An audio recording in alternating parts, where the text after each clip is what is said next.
In this video, I was trying to replace the charging port of the itel p55.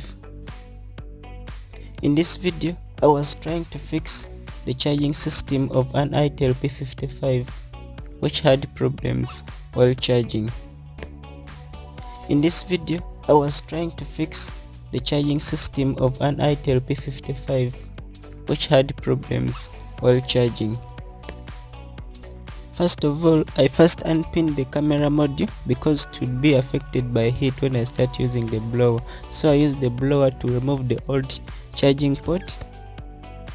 First of all, I first unpinned the camera module because it would be affected by heat when I start using the blower. So I used the blower to remove the old charging port.